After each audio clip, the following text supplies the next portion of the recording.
Hi hello నమస్తే I'm Suhasini welcome back to my channel she needs. ఇలాంటి ఒక video నేను చేస్తానని ఎప్పుడు ఊహించను కూడా ఊహించలేదు. అమ్మ, ఈ వీడియో నీకోసమే. అందరూ ఎలా ఉన్నారు? సూపర్గా ఉన్నారు అనుకుంటున్నాను. నేనైతే ఓకేగా ఉన్నాను. చాలా రోజుల తర్వాత మేము ముందుకు వచ్చేసాను. ఐ థింక్ ఒక 8-9 months అయిపోయింది వీడియో పోస్ట్ చేసి. ఈ 8-9 monthsలో చాలా చేంజెస్ వచ్చేసాయి నా లైఫ్లో, లైక్ ఇర్రివర్సిబుల్ చేంజెస్. అందుకే ఇంత టైం పట్టింది రికవర్ అయి పోస్ట్ చేయడానికి. So most of the viewers నన్ను ఫాలో అవుతూ ఉంటే మీ అందరికీ తెలుసు, లైక్ మా ఇంట్లో వంట అది అంతా చేసేది మా మమ్మీయే. సో మీరందరూ మా మమ్మీ వీడియోస్ చాలా చూశారు. బట్ ఇప్పుడు ఆవిడ మాతో లేదు. ఒక 2 months అయింది. దాని ముందర ఒక 4 months ఆవిడ చాలా సఫర్ అయ్యారు. సో బాధలో నుంచి రికవర్ అయ్యి రావడానికి చాలా టైం పట్టింది నాకు. But I wanted to inform you all and keep posted. ఈ వీడియో నేను మా మమ్మీకి డెడికేట్ చేస్తున్నాను. ఎందుకంటే నేను ఏదైనా వీడియో పోస్ట్ చేయగానే ఫస్ట్ క్రిటిక్ అని చెప్పాలి. బాగుంది అనే దానికన్నా దాంట్లో ఏదేది బాగలేదు, అసలు నేను ఇంకొంచెం ఏంటి బాగా చెప్పుంటే బాగుండేది, ఏ టాపిక్ చెప్పచ్చు, she use to suggest me. తనకి వీడియోస్ చూసేది నా కోసం, వేరే వాళ్ళ వీడియోస్ చూసి వాళ్ళు అలా చెప్పారు ఇదే టాపిక్ గురించి, నువ్వు ఇలా చెప్పుంటే బాగుండేది. బిఫోర్ పోస్టింగ్ నేను తనకి చూపించి అడిగేదాన్ని. సో తను అడ్వైస్ చేసేది అన్ని టాపిక్స్ గురించి, like specially kitchen and related items తనకి ఎక్కువ ఇష్టం. సో వాటికి రిలేటెడ్ అన్నీ తను చాలా బాగా చెప్పేది, నాకు చాలా సజెషన్స్ ఇచ్చేది. బట్ ఇంకా రాను I'm going to miss all those things. అలాంటి పర్సన్ అంటే మా అమ్మ లాంటి పర్సన్ని చాలా రేర్గా చూస్తాం మనం. తనకి ఏం డిజైర్స్ లేవు, ఏం నాకు టీవీలు కావాలి, నగలు కావాలి, ఇల్లు కావాలి, ఇలాంటి బట్టలు కావాలి, ఇలాంటివి ఏవి అడిగేది కాదు యాక్చువల్లీ డాడీని. So only things use to ask is like kitchen items, crockery ఇష్టం, స్టీల్ సామాన్లు, ఇంటి నిండా స్టీల్ సామాన్లు ఉన్నా తనకి ఇంకా స్టీల్ సామాన్లు కావాలి. సో ఇంకా గాజు సామాన్లు కావాలి. ఎప్పుడు చూడు ఏదైనా అడిగితే కిచెన్ రిలేటెడ్ మాత్రమే అడిగేది. సో అలాంటి వ్యక్తి చాలా రేర్గా చూస్తాం యాక్చువల్లీ మనం. అండ్ తన గురించి ఇంకా చెప్పాలి అంటే షీ లవ్స్ కుకింగ్. ఇంతమంది వచ్చినా కుక్ చేసి పెట్టేది హ్యాపీగా, కానీ బయట తిరగడం మాత్రం అస్సలు ఇష్టం లేదు. సో ఎప్పుడన్నా బయటికి వెళ్దాం రా మమ్మీ అది ఇది అంటే అస్సలు వచ్చేదే కాదు. బట్ ఇంటికి ఎంతమంది నన్ను పిలిచి కుక్ చేసి పెట్టాలంటే షీ లవ్స్ కుకింగ్. ఎప్పుడు హాలిడే కానీ పండగ కానీ ఈవినింగ్ అయితే చాలు, she tries lot of different dishes చేసి మా అందరికీ పెట్టేది. స్పెషల్లీ మా పిల్లలు ఏదన్నా అడిగితే వెంటనే నెక్స్ట్ డే పక్కా చేసేయాల్సిందే. వాళ్ళకి హాలిడేస్ అంటే చాలు ముందు రోజు అడిగేది ఏం చేయాలి అంటే వాళ్ళమ్మ మా పులిహార, దే ఆర్ ఫ్యాన్స్ ఆఫ్ పులిహార. అమ్మ మా పులిహార చేసేయంటే చాలు నెక్స్ట్ డే ఎంతమంది వద్దన్నా సరే పులిహార చేసేసేది. అలా వాళ్ళకి ఏది ఇష్టమో అది చేసి పెట్టేది అనమాట. అంటే వాళ్ళకి కాదు, ఇప్పుడు ఇంటికి ఎవరైనా వస్తున్నారు గెస్ట్లు అంటే వాళ్ళకి నచ్చిన ఐటమ్ ఏంటో తెలుసుకుని అది చేసి పెడితే షీ ఫీల్స్ గుడ్ యాక్చువల్లీ. అలా ఉండేది తను లేదు ఇప్పుడు అంటే కొంచెం బాధగా ఉంది. నా I started taking her role in the kitchen. Cooking అంతా నేనే చేస్తున్నాను. నేనైతే ఇప్పటివరకు ఆయిల్లో వేసే పూరీలు కూడా అలాంటివి చేయలేదు. మా ఆయనకు ముందే చెప్పేదాన్ని ఏదన్నా అలాంటివి తినాలంటే మా అమ్మ ఉన్నప్పుడే చేసుకో, మా అమ్మ పోయాక నువ్వు బయట నుంచి తినాలి అని. So I keep recollecting, remembering all those dialogues and fun chat with her.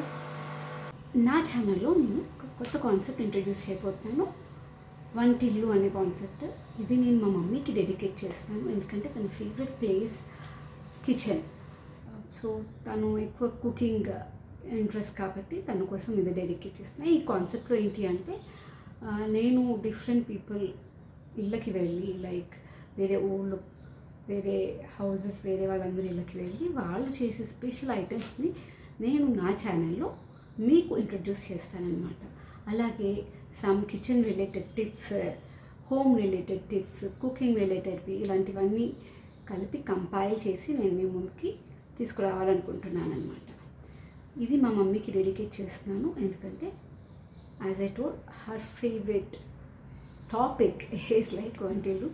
And తను ఉన్నప్పుడు నాకు చాలా ఐడియాస్ ఇచ్చేదనమాట. లైక్ వంటలు ఇలా పెట్టుకోవాలి, ఇలా పెట్టుకుందాము, ఇదికోను ఐటెమ్ అమెజాన్లో మీషోలో చూసి నాకు ఇవి కావాలి అవి కావాలి అని తను నేర్చుకుంది. ఎలా చూడాలో అప్పుడప్పుడు నాకు చూపించేది. నేను నాకు ఈ ఐటెం కొను అంటే నేను పిక్ చేసి ఇచ్చేదాన్ని అనమాట. సో తనకి ఇష్టమైన దీన్ని నేను తనకి గుర్తుగా నా ఛానల్లో స్టార్ట్ చేస్తున్నాను. I hope I will have her blessings and your blessings to take this ahead.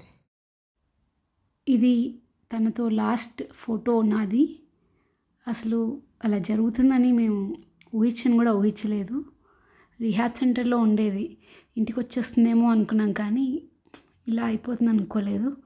తన ప్రాబ్లం ఏంటో కూడా ఐడెంటిఫై చేయలేకపోయారు డాక్టర్స్. తినలేకపోయేది, నడవలేకపోయేది. ఏంటో పాపం కష్టం తెలియకుండానే అయిపోయింది. వాళ్ళ పెళ్ళప్పుడు ఫోటో ఇది, అండ్ ఇది నా పెళ్ళప్పుడు ఫోటో. ఈ ఇయర్ బర్త్డే రోజు దిగిన ఫోటో ఇది. ఇది మా డాడీ బర్త్డే లాస్ట్ ఇయర్. ఇది నా ఎంగేజ్మెంట్ అప్పుడు. Again my birthday day 2014. Few memories and photos with her. వంటిల్లు అన్నా కాబట్టి ఈరోజు తను చేసిన దోసకాయ పచ్చడి రోట్లో ఎలా చేసుకోవాలి అని. ఇది ఓల్డ్ వీడియోనే, కానీ ఇప్పుడు పోస్ట్ చేస్తున్నాను.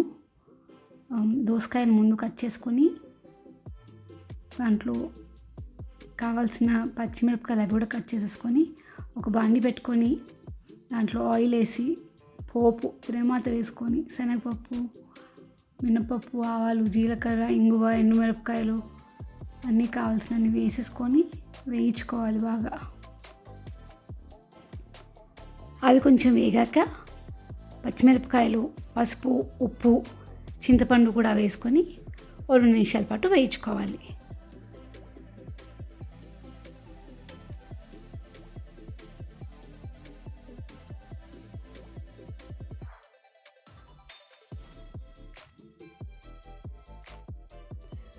అవన్నీ వేగిపోయిన తర్వాత స్టవ్ ఆఫ్ చేసుకొని పక్కన చల్లార్చుకోవాలి. చల్లార్చుకున్న తర్వాత ముందుగా తిరమాత పోపు ఏదైతే ఉందో అది వేసి రోట్లో మనం కచ్చాపచ్చగా రుబ్బుకోవాలి. అదేనండి రుబ్బుకోవడం అంటే రుబ్బుకోవడం కాదు, ఇడ్లీ పిండి దోశ పిండిలాగా జస్ట్ ఇలా చూపించినట్టు దంచుకోవాలన్నమాట. ఎంతకైనా రోట్లో చేసే పచ్చళ్ళ టేస్టే వేరు. కొంచెం శ్రమ ఉంటుంది కానీ ఆ రుచి చాలా బాగుంటుంది. ఆ ఎండుమిరపకాయలు, పోపు దినుసులు అన్నీ బాగా కొంచెం కచ్చపచ్చగా అయిపోయిన తర్వాత దాంట్లో పచ్చిమిరపకాయలు, చింతపండు గుజ్జు కూడా వేసి బాగా మనం రుబ్బుకోవాలన్నమాట. అదే దంచుకోవాలి. ఇలా కనిపిస్తున్నాయి కదా పచ్చిమిరపకాయలు అన్నీ బాగా నలిగిన తర్వాత దాంట్లో కొన్ని దోసకాయ ముక్కలు వేసి వాటితో పాటు మనం దంచుకుంటే, పచ్చడి అంతా కూడా వేసుకోకూడదు, ముక్కలు కొన్ని వేసుకోవాలి. అప్పుడే ఆ పచ్చిమిరపకాయల ఘాటు వాటికి అంటి రుచి బాగుంటుందన్నమాట.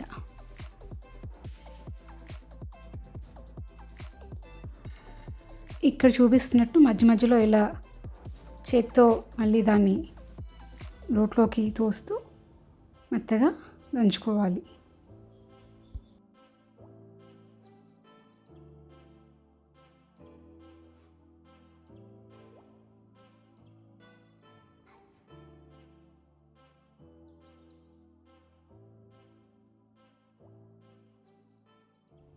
చూస్తున్నారు కదా, మరి పేస్ట్ లాగా చేయకుండా ఓన్లీ ఆ పచ్చిమిరపకాయలు ఆ ఘాట్ అంతా ముక్కలకి పట్టేటట్టు చేసుకోవాలి.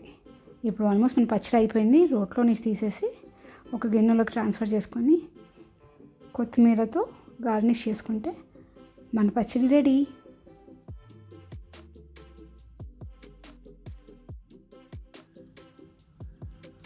అలా ఆ కొత్తిమీర కూడా దాని మీద చల్లేసుకొని వేడివేడి అన్నంలో అంత నెయ్యి వేసుకొని ఈ దోసకాయ పచ్చడి తింటే అమోఘం, చాలా బాగుంటుంది.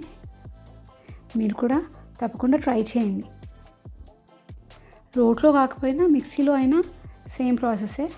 ముక్కల్ని మనం జస్ట్ పల్స్ చేసుకోవాలి, పేస్ట్ చేసుకోకూడదు. దోసకాయ పచ్చడి పేస్ట్ చేసుకుంటే బాగోదు. మీరు కూడా చేసుకొని ఎలా ఉందో టేస్ట్ కామెంట్స్లో చెప్పండి. Thanks for watching. Take care. Until next video.